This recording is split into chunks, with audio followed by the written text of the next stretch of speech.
And dear students of 11th class, and today we are going to take up Phloem Transport as flow from source to sink. Source is the place in the plant wherein the photosynthetes are produced, and the sink is the place where they get utilized in the form of food.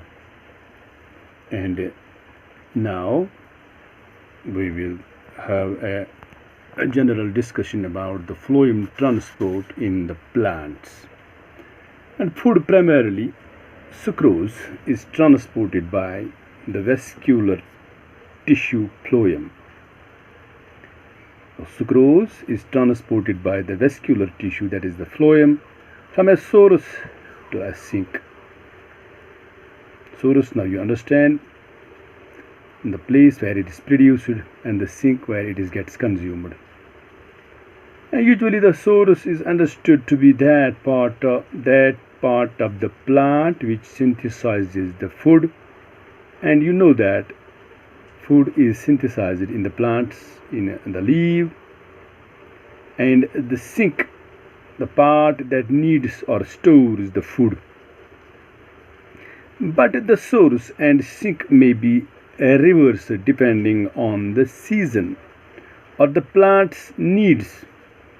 As you know that the leaves get shed during the winter, and the stored food is utilized in that course of time, and the sugar stored in the roots may be mobilized to become a source of food in the early spring when the buds of the trees act as the sink. They need energy for growth and development of the photosynthetic apparatus. Until the photosynthetic apparatus get developed and food is again produced, the conditions are favorable for the production of the food. The food is supplied from elsewhere to all these developing buds. Since the source-sink relationship is variable, the direction of the movement in the phloem can be upwards or downwards. That is, the movement in the phloem is said to be bidirectional. This contrasts with that of the xylem, where the movement is always unidirectional. As you know, the water is absorbed by the roots and moved upwards through the xylem in one direction. Hence, unlike one-way flow of the water in transpiration, food in the phloem sap can be transported in any required direction so long as there is a source of sugar and a sink able to use, store or remove the sugar. Phloem sap is mainly water and sucrose, but other sugars, hormones and amino acids are also transported or translocated through phloem. And now there is a hypothesis that is known as the pressure flow or mass flow hypothesis. It is not the movement of the food or the water and whatever that is transported in the plant, and that is carried in masses, and the flow is called as the mass flow or the pressure flow. The accepted mechanism used for the translocation of the sugars from sources to sink is called the pressure flow hypothesis.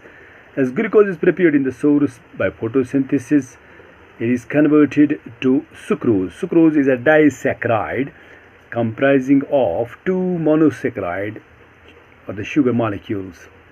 The sugar is then moved in the form of sucrose into the companion cells and then into the living phloem sieve tube cells by active transport.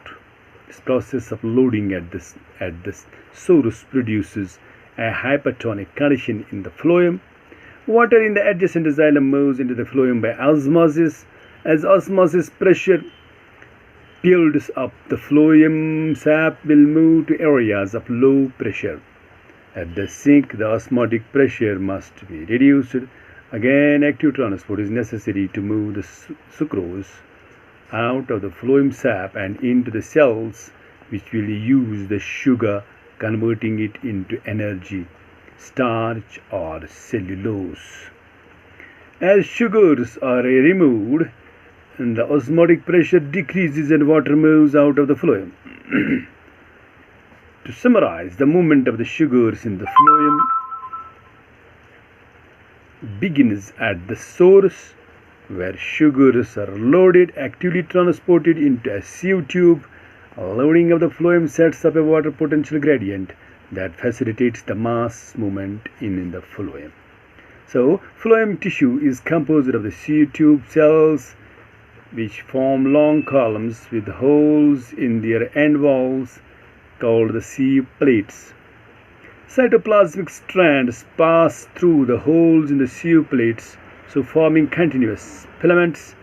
As hydrostatic pressure in the phloem sieve tubes increases, pressure flow begins and the sap moves through the phloem with a pressure that is called as the mass flow. Meanwhile, at the sink, incoming sugars are actively transported out of the phloem and removed as complex carbohydrates. The loss of the solute produces a high water potential in the phloem, and water passes out, returning eventually to xylem.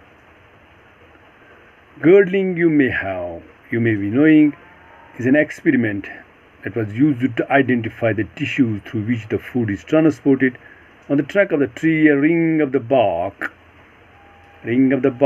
up to a depth of the phloem layer can be carefully removed. In the absence of the downward movement of the food, the portion of the bark above the ring on the stem becomes swollen after a few weeks. This simple experiment shows that phloem is the tissue that is actually responsible for translocation of food, and that transport takes place in one direction, that is towards the roots. This experiment can be performed easily. And this is the diagrammatic view of the mechanism of the translocation. You can see tip of the stems, also the leaves, where the photosynthetes are produced and ultimately moved into the phloem, through which it gets transported to different parts of the plant. Thanks. Have a nice day.